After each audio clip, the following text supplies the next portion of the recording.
Hi, everybody. I'm Kurt Johnson, Chief Strategy Officer and Head of Strategic Partnerships and Alliances at Beyond Identity.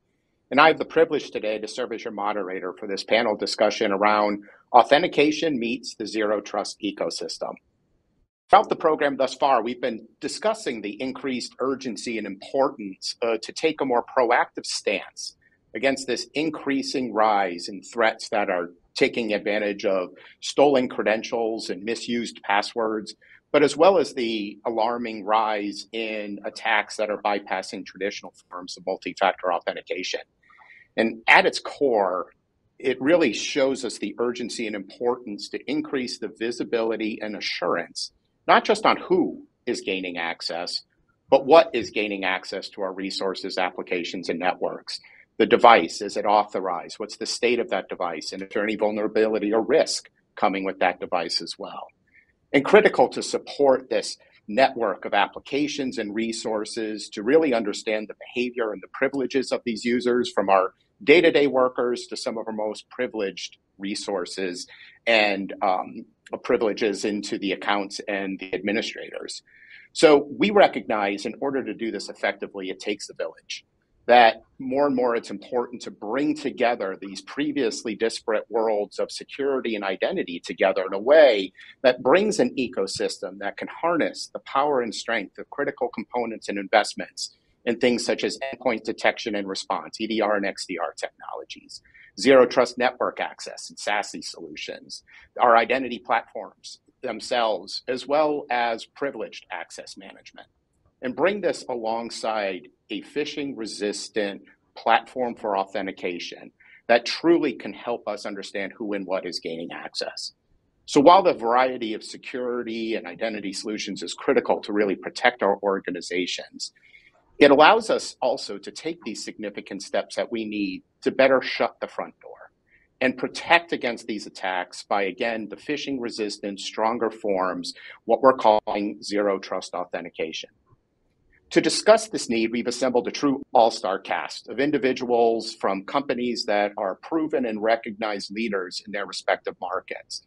So with me today is Doug Good, Senior Vice President of Sales and Engineering for the Americas at Palo Alto Networks, David Banks, VP of Global Strategic Alliances at BeyondTrust, Aubrey Turner, Executive Advisor at Ping Identity, and Chris Kashigan, the Senior Director of Global Solution Architecture at CrowdStrike. Welcome, gentlemen. Thank you very much, and I appreciate you joining me here today. So to start, I was wondering if you can each just take a quick moment to introduce yourself, your company, and your role. And I'll start on how you're looking on my screen with you, Doug. Yeah, thanks. Great to be here today. I'm Doug Good, the Senior Vice President of Sales Engineering at Palo Alto Networks. Palo Alto Networks is a cybersecurity provider in network security, cloud security. We get into the operational side of the house and also back that up with threat intelligence and response, and really appreciate you having me here today. Thank you, Doug.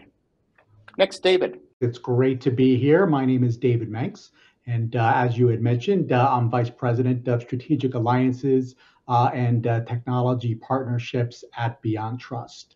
BeyondTrust is the leader in intelligent identity and access security. Our integrated products really help organizations with their most advanced privileged access management specific initiatives that help organizations to reduce their attack surface and really make for a more scalable, more secure environment. Great, thanks, David. Aubrey. Yeah, thanks, Kurt, and appreciate you having me on today. And so, again, Aubrey Turner, I lead the Executive Advisor practice at Ping Identity. And, you know, in terms of Ping, our focus and our mission, what we do is protecting the digital user journey, helping to deliver frictionless experiences. And really from a zero trust perspective, that means becoming the identity control plane in sort of really simple terms. And I know we'll get into that a bit more. So yeah, that's a little bit about me and a little bit about Ping. Thank you. And last but certainly not least, Chris. Hey, well, thanks for having me on today. Chris Kashigan, so Senior Director for Global Solution Architecture at CrowdStrike. And in my main role we have here, I'm basically the technology side of the interface with the rest of our technology ecosystem. So all different tech partners, my team helps just again deliver just better integrated solutions to get better outcomes. From the CrowdStrike side of the house, we're basically the leader for endpoint security. We focus on basically stopping breaches, right?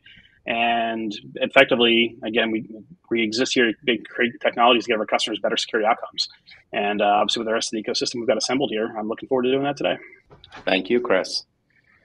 Yeah, and to kick things off, I mean, as I mentioned, the nature of this program, we've been talking a lot about zero trust. We've been talking a lot about zero trust specifically as it pertains to authentication.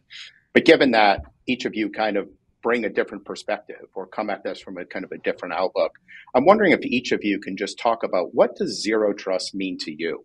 And what does it mean to the solutions that your companies offer? So I'll start. You brought it up in your intro, Aubrey. So let's start with Ping. Really, what does zero trust mean to you in your organization? Yeah, Kurt, and I'll kick it off by saying, and I'm sure all of us have had that zero trust conversation with a customer, and it's kind of that old joke, right? Ask 10 people what zero trust means, and get back 20 different answers. And so, for us here at Ping, and sort of my point of view, really that old adage of trust no one, verify everything. And from a Ping being an identity security company, it means identity centric zero trust, for the very simple principle and reason that if you think about the zero trust journey and getting to least privilege, there's really no way that I'm aware of to get to least privilege without identity.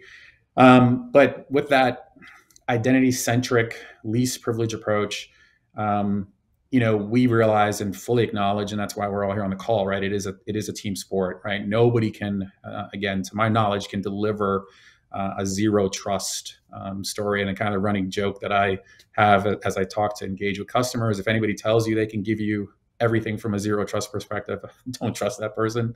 But kind of taking that zero trust and then really evolving it into sort of a dynamic, continuous, adaptive trust. I think this is where sort of all these partnerships converge, is in that continuous adaptive trust model. But identity-centric zero trust is really where kind of Ping hangs its hat, so to speak. So that's kind of how I look at it, and kind of Ping's perspective. That's great. Kind of continuing along that theme, I'll switch over to you, David. From BeyondTrust perspective, trust is in your name. What's zero trust mean to BeyondTrust and the solutions you're offering? Yeah, exactly. And Aubrey summed it up great. You'll find lots of definitions around zero trust, whether it's a model, a framework, but I love the aspect of the never trust, always verify. The aspect of continual verification is so important in this model. And really, I look at it as back to that least privilege access, right? It's about verifying every user. It's about validating their devices, validating their access. Are they accessing the right resources, systems, data, and applications? And then the ability to intelligently limit and continuously ensure that access on an ongoing basis. Being responsible for our technology alliances and integrations at BeyondTrust, that team sport or ecosystem model is just so important because that's exactly what organizations are looking for. And so looking for that unified, integrated solution, all working together, all helping to address their security needs at various aspects and at various levels throughout that authentication and secure access. Specifically, from BeyondTrust standpoint, ensuring that their privileged users are secure and only getting the right access that they need at the right time. Excellent. Appreciate it. Doug, let me shift to you, certainly from Palo Alto's perspective. Really nice summary so far. And I think that, you heard the word continuous multiple times. That's a key piece of this. It has to be continuously enforced. It can't be a set it and forget it. I think really the only thing I would add is, this applies to the user, the device, the application, the data. We have to make sure we're taking all of that into consideration. And regardless of where the application sits, regardless of where the user happens to be, right? We have to be able to deliver this on a continuous basis, regardless of location, travel, and whether that application is internal, external, the user's mobile, at home, in the office. It needs to be pervasive across the entire platform.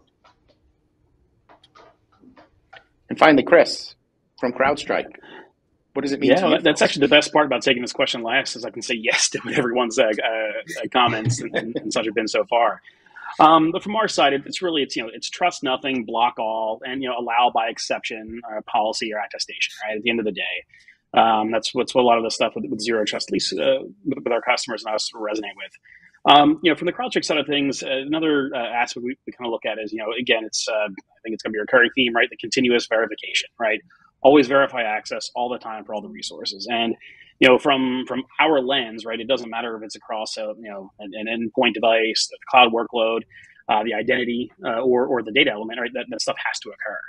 And, from our side of the house as well, too, it's like, when things do go awry or wrong, because we're always preparing for breach and stopping that breach, what can we do as an ecosystem, right, to limit the blast radius, minimize impact, whether it's an internal or external risk. And then the last little bit of it is, again, automating all that context collection and the responses that we can work across the entirety of the ecosystem, again, to deliver those better security outcomes.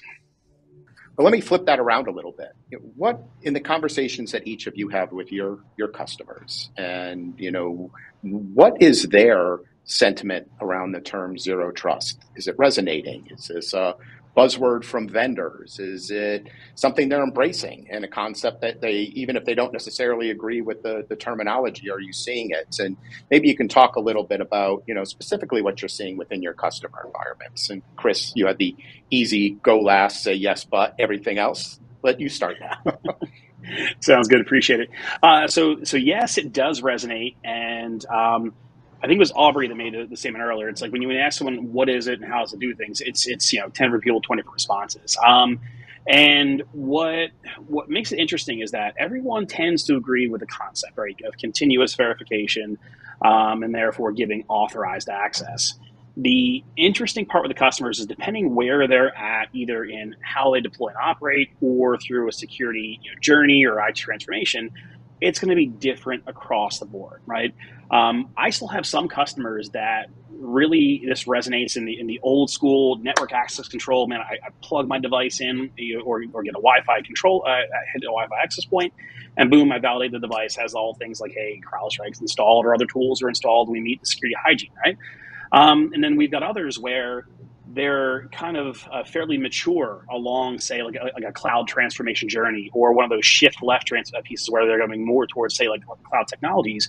And in their particular mind, it tends to not necessarily lean towards just accessing an overall network, because they're already assuming the network is fully compromised, going to operate in a hostile environment. They're now looking at it as like, well, actually, we want to make sure that that user is good coming in. There's no, say, vulnerable active, say, exploits running on a particular system, and they're trying to access, say, cloud services through certain gateways and other pieces, again, for continuous access with business applications, and make sure that people aren't overprivileged. And, like, for example, HR people can access HR data. And, I think that all being said, when we're doing stuff across the customer base, we have to be able we can bring not just our particular piece, but work across that, again, that tech stack, so we can deliver solutions, because, again, not one is going to be the end all be all for every single customer. There's just no way. Excellent. Ship to you, Doug. I mean, obviously, coming at it from early on with the whole zero trust network access, and how have you seen the term resonate, evolve within your customer conversations? Yeah, I think two pieces there that I'll just add on. One is, there is some confusion. Aubrey said it earlier. If somebody comes and tells you they have a zero trust solution and just deploy my solution and everything's taken care of, that's an indicator that you're probably talking to the wrong person. But over time, the confusion is starting to clear up, and customers have realized that this is an integrated solution. It's a framework that takes integration between multiple partners to implement, maybe a better way to put it. And they've realized that this is also a bit of a journey. And so they're figuring out, where do I start? Where do I get the best bang for my buck? And how do I get my way through that transition. I think the other piece that's evolved is early on, zero trust was kind of, you've heard the word continuous multiple times today, for example. And early on, it was more about, oh, let's just check one time, assume everything's great after that, and just, make the connection if it was, to a user to a private application, for example. And we've realized that this has to be continuous. We have to have continuous trust verification. We have to have continuous posture checks. We have to have continuous inspection, right? This has to be an ongoing event. So it's not, even once you start to deploy, it's not a point in time type activity. And we've moved to this new definition of zero trust that really fits the environment today and addresses the threats we're seeing today. Excellent. David, let me turn to you. Yeah, I love the journey discussion, right? Because each organization is on their own unique journey depending upon where they are within their zero trust cycle. There are some organizations that are dealing with, a specific attack. Maybe there's a ransomware attack or some sort of a breach, so that they're coming at it from a very different angle than other organizations are. But I think to the original question is this resonating with organizations? Is this a real thing? Absolutely. We've done a number of research studies, and 97% of the organizations that we polled have all said, yes, they are on a zero trust journey. They are at various stages. What's interesting is really only about 25% of organizations feel like they are on the path that they need to address this zero trust model. And I think the other important aspect is there's no really end in sight, right? We've spoken about continuous access. Well, I think this journey is continuous as well, right? It's about always making sure that you're leveraging the most current technology, that you're integrating all of the solutions. And when I say integrated, it's currently integrated today, but then also future-proofed, ensuring that you're testing and validating that integration today and in the future as well. So I think all of those elements are so critical and unique depending upon each organization's needs. Yeah, I think there's some great points from all of you, and in the conversations I'm having, I'll catch different perspectives. And to your point, David, 25% feel they're on the path. I've had some customers in one breath will say, I hate the term zero trust. It's a buzzword from vendors. And then in the very next breath says, oh, my board's asking me about it. I'm using it to get budget. So it's kind of like there's a kind of a hypocritical kind of a way of thinking around here. Use it when you can and, put it to shame when you can't. But another interesting comment I heard was from actually an organization dealing with HR management. They said, we just talk about trusting our employees, and how IT and security are saying we don't trust any of you. So what else can we say? So somebody came up with like the term ultimate trust. Is that the better way of doing it? But at the end of the day, it's all about what confidence do we have here. So with that, I'd like to shift the conversation a little bit that, talking about the role of identity specifically in this. And I'll start with you, Aubrey, because you said it in your intro, the whole notion of identity centric or centricity at the core of a lot of this. Like in the past, these kind of were different organizations, different groups. We had our identity groups, we had our security groups. Hopefully they talked now and then, or they reported to the same area, but clearly coming together more. I'd be curious, coming from your perspective, well, how have you seen, the role of identity in all of this and in pursuing a true zero trust journey? How has that changed? How has that evolved over the last few years? The more CISOs than ever own identity, and identity has it's kind of moved from sort of the C or D list to sort of A or B list in terms of its importance. In terms of how we do business, how we enable, B2B, B2C. Excellent. David, kind of coming at it from your perspective, certainly even the lens you've had on privileged access and third-party remote access. Talk a little bit about how you've seen that shift recently. Yeah, it definitely is. Over the past several years, identity has evolved. It's becoming more of a board level discussion for sure. And really, it's been a result of the more and more approach or challenge that organizations are dealing with, right? More users or more identities, more applications, more data, more locations than ever before, right? So organizations, IT, security have never been more challenged when it comes to dealing with securing these identities. So of course, we know that we started with the perimeter approach, the moat and castle, then trying to focus at the end device itself, and of course, now extending to the much broader approach around identities. And then identities in themselves have also broadened in the term as well, right? You mentioned privilege accounts. So I've got my standard identities, and then I've got within those what specific privilege accounts need to gain access. I might be looking at vendors or third parties, and then I might even be inclusive of non-human identities as well, RPAs, IoT, service accounts. So all of these challenges, and then of course, over the past several years, that has escalated these challenges even more so, probably accelerated the need for these approaches by the past 2-3 years, escalating that even more so. So I really think we've seen a significant evolution of identity, and we're going to continue to see that broadened concept of what an identity is and how to secure that. Yeah, and certainly coming from the perspectives of Palo Alto and CrowdStrike, traditional security vendors, but each of you talking more and more about identity. I'll start with you, Chris. What does identity really mean to CrowdStrike, and how is it fitting in your strategies? Well, identity can be many things, and obviously, as David brought it up, all the different places where it can go. A couple pieces to start with in this area. So, what our customers tend to deal with most to begin with are the device identities and then user identities. Specifically, devices are fairly easy to profile, identify for what they are, where they're coming in from, and their health, their hygiene, their attestation. What becomes really interesting, though, as of late, is now the refocus, I should say, back onto user identity. And I'll just go back and even make reference to one of our threat reports we just released.